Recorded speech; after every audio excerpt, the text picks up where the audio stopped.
Mahomes, Joe Burrow facing off for the fourth time. Joe Cool has never lost. First meeting was last season, week 17. Chiefs had a 14-point lead. Bengals outscored them 20-3 the rest of the way. Last year's AFC title game, Chiefs up 21-3. Remember that. Kansas City was way ahead in this game. Bengals came all the way back. They won it in overtime. And then this season, week 13, Chiefs again had the lead, up 7 entering the fourth quarter. But Cincinnati would outscore them 10-0 in the final frame, and they would win that game by 3. And so it'll be hard with everything that is surrounding Joe Burrow right now. It would be hard to blame him for the video that went viral yesterday as he's running off the field after throwing a touchdown and yelling, "I'm him." Because who can disagree with that sentiment? He and his teammates were asked about it yesterday. Here's what they said. Mike caught you last game screaming that you're him. What is saying "I'm him"? Did I say that? Sometimes you black out there, I guess. I don't know. You hear Joe Burrow say he's him on the mic'd up stuff? Is he lying? I mean, I've been saying that all year round. As long as we got Joe Burrow, I mean, our chances is very high to win. You know, I'm going to give Graziano credit. You were the first one who sort of put me onto this idea at some point last year that there's just something different about Joe Burrow. You talked about the confidence his team has in him, the confidence he instills in them. Before Joe Burrow was Joe Burrow, Dan Graziano saw this coming. I went and talked to him for a Sports Center on-camera interview last year, right before the season. And his confidence is obvious. Like, you can see that he's but he also has this, like, almost like a self-deprecating, like, it's authentic, right? The story I tell is I asked him, do you have any game day superstitions? And he said, no. And then he said, I wear my right sock inside out for every game. I said, that's a yes. He goes, yeah, I guess it is. And he felt, so he's, I don't know, it was just, and then he told me the story about why he did that when he was at Ohio State and all that. Anyway, he just came away from the conversation feeling like I didn't just talk to a 23, 24-year-old. Like, there's something else going on. He doesn't offend you either, right? Like he can be borderline arrogant, but it's like funny, right? I always tell people it's like the difference between Chad Ochocinco and Terrell Owens. Both of them had shenanigans, but you laughed at Chad and you thought it was fun. Like you were turned off by maybe Terrell Owens. That's it. Right? And he kind of comes off like that, man. He is him right now. Right, and listen, I got something else for him to say. After the game, if you beat Mahomes for the 4th time and you're on your way to your 2nd straight Super Bowl, tell him, look at me in my eyes, Patrick. I the captain. Ooh. You hit him with the I the captain now. Because if he wins now, I don't know what else you say about this young man. And this is the window. We talk about windows all the time. This is the Bengals window because, unfortunately, they're going to probably lose T. Higgins. They might lose Bates. They got some guys they have to re-sign.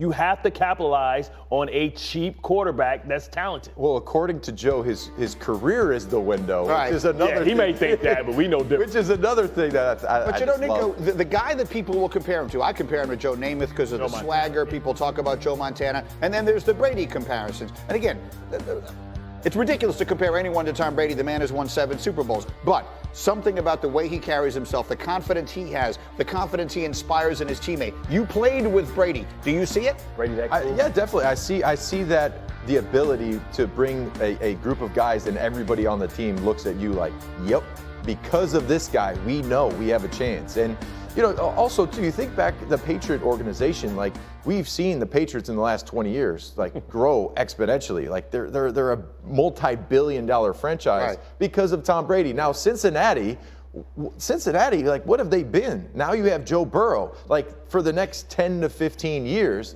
the Bengals are the team that are just going to continue to. This is how you know they believe. This is how you know they believe in them. They built an indoor facility because they were the cheapest place in the world. They're like, let's invest in to make sure that Joe's comfortable. I thought that would never happen. I went to Cincinnati training camp to do we had training camp in Cincinnati. I remember walking on the practice field going, gross. The facility, They had AstroTurf. I'm talking from the 80s still there. The reality is Cincinnati was in some ways the NFL's version of Siberia. It was the place people didn't want to go for a lot of reasons. Now all of a sudden he's him, maybe they're them. He's him. Maybe this is the team that people will want to come in to play for. Listen, that's what I love about the NFL because of free agency. Not if you leave some cheese on the taco. Well, let's see. Let's see if he does what Brady did. We'll see what Brady does because T. Higgins is up for a contract and he's a big part of that success. And Jesse Bates has been waiting to get paid for a minute. So let's see what we do because I'm sure he's going to get his extension after this year and set the market. Meantime, he's got a date in Kansas City. Reaching Doesn't feel like we're reaching. Is it a reach? It's certainly not a reach. Whether he thought of it or not, it is most certainly not a reach, Dan Graziano. He doesn't say what he was talking about. That's the thing, right? If you're not talking about Dak, fine, but what did you mean? Look, this is the world we live in, right? And social media, and everybody's got a voice, and everybody feels like their opinion and their voice has to be heard on every single topic, no matter what it was. But I would not I would not feel like I was reaching if I was Dak Prescott and I was taking that as a shot. I mean, it just feels like you just got eliminated. Yeah. You're looking at everybody else who's still in the playoffs, and you say that based on what Brandon Beane said. And it doesn't make it wrong. This is also on the heels. No, it is. But look, it's also on the heels of after the game, Parsons basically saying, I'm paraphrasing now, defense played well enough to win. Right? I mean, he basically said that. So that's twice this week that he didn't take a shot at Dak Prescott. What do you think it all adds up to? Listen, it's a reality. And I think they have to start thinking about what Dak's future is, and they have to go out and, I think, draft a young quarterback. Remember, the same way you got him is the same way you lose him. So Dak Prescott got his opportunity because he was able to step into a roster that was pretty good, and Tony Romo was on the end of his contract on a big deal. So what happened is he became cheap. And so he became the alternative so that they can stack the deck.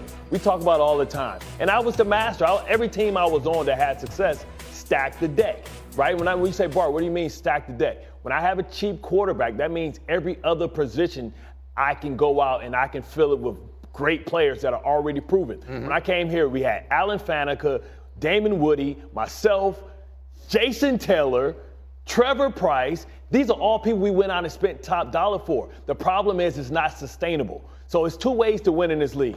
You either win with a young quarterback and a stacked deck, or you have a guy that can overcome not having a deep roster. Peyton Manning used to do it all the time. What the beauty was about Tom Brady was they could stack the deck a little bit because he wouldn't take the top of the market money. So this is the reality of it. The point you're making is that Dak Prescott is not one of the players like maybe Patrick Mahomes is and others who can overcome. So the issue is, in this league too often, we confuse good with star with superstar. It is only 3 superstar quarterbacks in this league.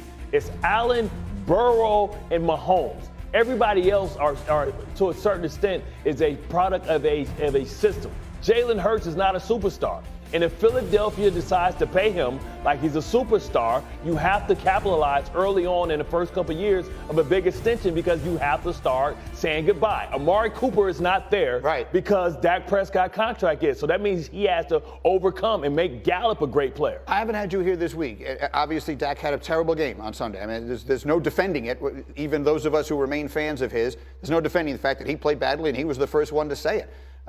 He has no guaranteed money in his contract after this coming season. He will be their quarterback next year. Yeah. But could you see a world where someone else is their quarterback the year after that? It's the NFL. You could see things changing all the time, especially when there's no guaranteed money. The second your guaranteed money is up, you are basically year to year. Year to year. You're a year-to-year player depending on your performance. So, the NFL is cycles, right? You have cycles of players coming in, and there's windows of opportunity. 2 to 3 year window. When you're building these rosters up and you hit the jackpot, you get a young quarterback on a rookie contract. That's great. I mean, look at the 49ers. If they win on Purdy right now, they got 4 years. They have a window where they have a great roster. They could spend money elsewhere, and they could go after it. So, what Parsons is saying basically is, look at what the championship divisions are right now. Right. They're young players, young quarterbacks under rookie contracts. Now, Burrow, we assume, is about to become one of these. Right. That's why it's important for them to win. But here's the point: is the Cowboys are going to show us what they think of all of this. They could extend him now, right? Yes. They could work out a new deal, absolutely, extend it, make the money friendly or whatever it is. It'll be very interesting to see if they do that. Yes, and the way his contract is built. Something probably needs to be done this offseason in terms of a restructure, if not an extension, a restructure to lower the cap number. So they looked ahead and said, well, at this point in the 2023 offseason, we are going to either want to extend him or be able to restructure him. This is a critical offseason, and you're absolutely right, Greeny. What they do in terms of do they extend him, do they restructure, do they do nothing, will tell us a lot about how they feel about it going forward. You're absolutely correct. Teams that have failed. The Ravens have failed. The Giants have failed because they had a window with a cheap contract, and now they have to try and win after they pay their quarterback. and it's more difficult to win that way because if anybody gets hurt from your core of your superstars that you pay, the next player behind him is not as good. That's always been the NFL. Look at what Russell Wilson did. He was the first one to really show us that you can win a contract and stack the debt. Go ahead, really fast. And if you take a little less, you're not setting the market, and you take a little less, but you win championships, you'll win it. You'll become Tom Brady. You'll make a lot more. I've been saying that for years. You'll make a lot more in the long run. Everyone yells at me when I say that. I think it makes it. Look, I can actually solve this problem from an NFL standpoint. I'll do it on my radio show later today. I don't have the time for it here. Like most geniuses, I won't be fully appreciated until long after my time. Meanwhile, another offseason of questions for Aaron Rodgers. The drama continues. I want you to hear this again Tuesday.